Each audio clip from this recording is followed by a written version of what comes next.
The events that occurred in Iraq, from the attack on the U.S. Embassy to even the assassination of General Soleimani, have been interesting to say the very least. But the responses in related to these events from like Iran and the liberal elite, as well as the United States, have been interesting in their own rights.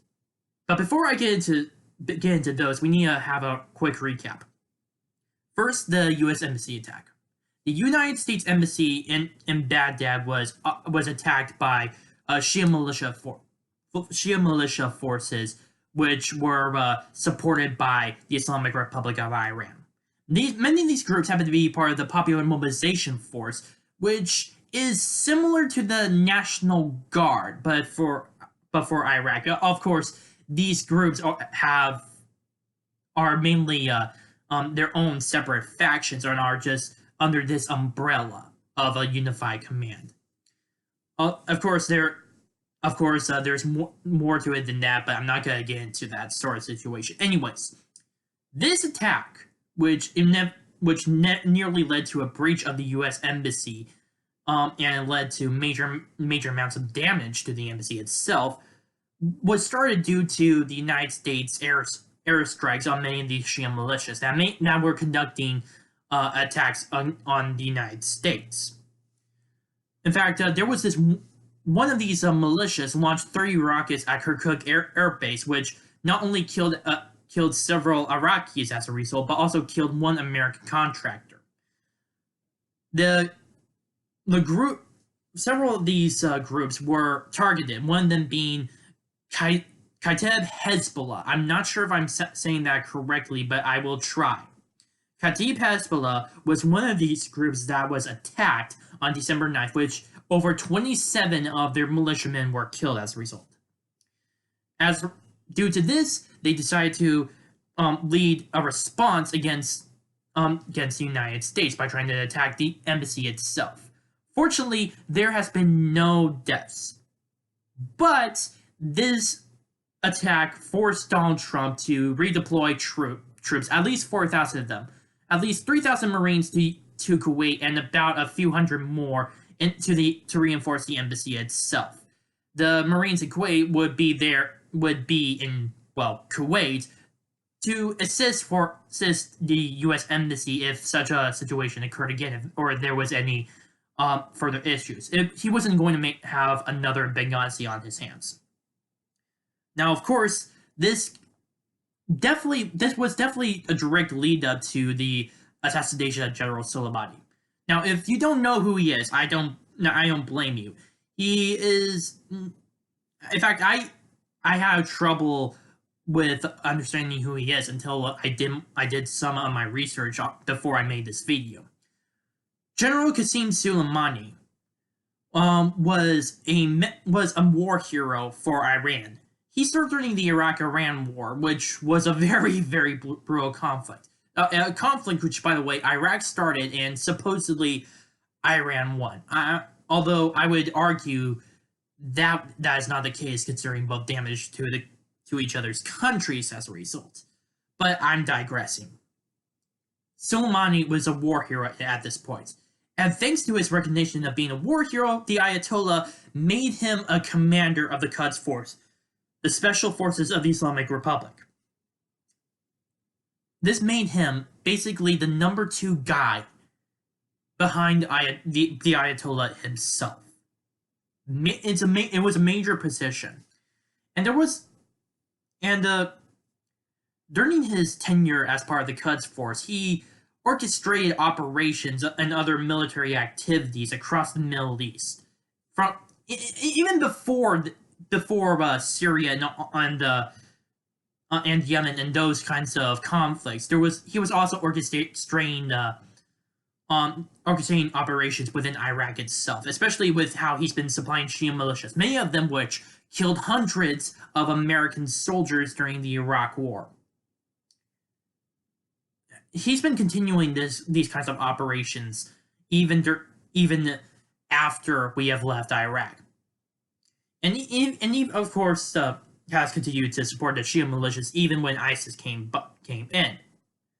All of this was meant to further spread Iran's influence and try to cripple not only the United States but also Saudi Arabia, because Iran saw the entire Middle East as their area of influence, no one else's. Basically, it's a regional Cold War at this point.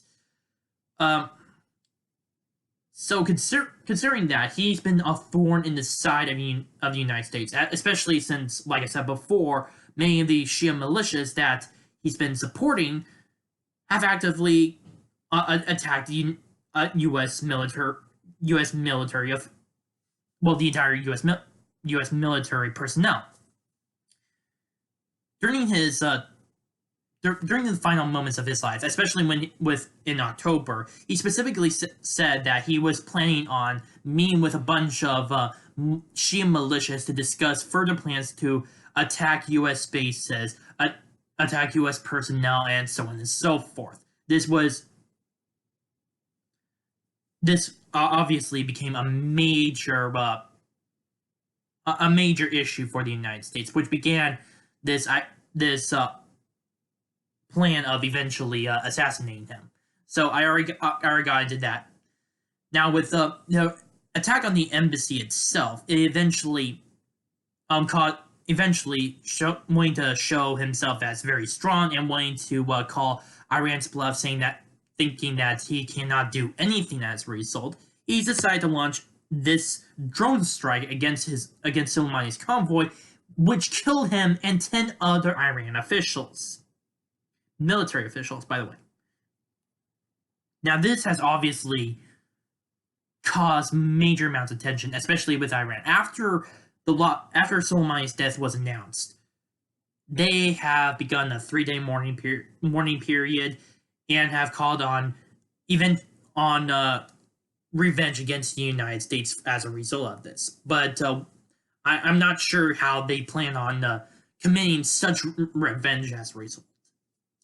Maybe, and this is just a theory, I'm just putting it out there, they're going to be activating sleeper cells across the Middle East and try to cause further attacks on the United States, on U.S. military bases, military personnel, that sort of thing.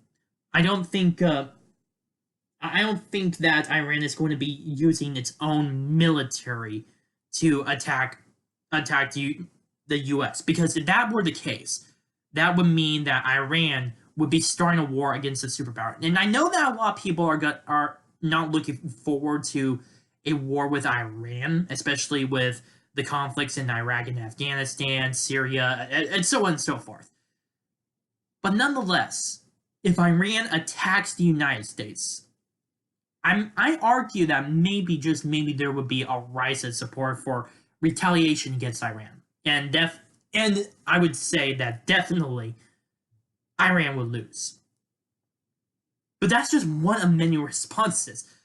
I have especially seen a lot of anti-war and a lot of liberal elites that have been just on Twitter begging for forgiveness against Islam to Iran over the death of General Soleimani. And I find it funny because they're forgetting about what the Shia militias did just a few days earlier when they tried to storm the U.S. embassy. And these groups were backed by Iran. Many of these people like Rose McGowan and Michael Moore have done this. And wow, I just find it very, very pathetic. And I find it very, very, very funny, especially with the trend that occurred on Twitter itself, with World War III being one of the top trends. Let me tell you something, people. There isn't going to be a World War III. You want to know why? Because a lot of these alliances that everyone has, while America has NATO and people like Japan, South Korea, etc., Iran has Russia, China, a lot of other nations that are aligned with them. So it would not be in anyone's best interest to actually start a war. Also, let's say this there would be, let's say there would be a World War III. Let's just put that out there. If there was a World War III, every single nation would want this war to end quickly, because then it would be dragged down and it would have a major effect on the world economy in general, especially with the how much trade has been globalized at this point. So honestly, considering the alliances and the trade and the economics and that sort of thing, there's no way that there's going to be a war. I honestly don't think so. Is there going to be an escalation? Absolutely. We're already seeing it right now. But but I honestly doubt there will be a war. I really, really doubt that. No one likes the idea of fighting against. Well, and I'm just thinking in Iran's perspective. No one likes the idea of fighting against a superpower. The United States would not like the idea of being bogged down in another war with Iran, especially with public opinion the way it is. Russia, while it does want influence, does not want to have a direct role. It does with a little bit of its own troops, but it's more in terms of diplomatic influence and espionage, that sort of thing. None of these people want a war, and I think that the possibility of a third world war starting as a result of this is completely ridiculous. So to recap, we already talked about the fact that the U.S. Embassy was attacked by the Shia militias backed by Iran. And we've already seen the fact that General Soleimani has been killed as a result of a drone strike. And of course, and we've already seen the responses. I think that much of this is overblown. It is definitely going to be there's definitely going to be an escalation, but it's not going to lead to armed conflict. I believe that the only way that this would lead to armed conflict is a direct military attack. Now, I know that there are a lot of people who would be saying that this kind of airstrike would be an act of war or something. I'm not going to get into there. The point is, due to these major issues, I doubt that there is going to be more than an escalation. This is my honest opinion. If an escalation would turn into war, it would not benefit anyone. My name is Nomi and not the Art Truth. Please post your comments down below, like this video, subscribe, and share with your friends. Also, if you have any ideas regarding my videos, such as improvements to how I speak or how I frame my videos, or even suggestions on what subjects that you want me to cover, please post them down in the comment section down below or directly message me. Thank you.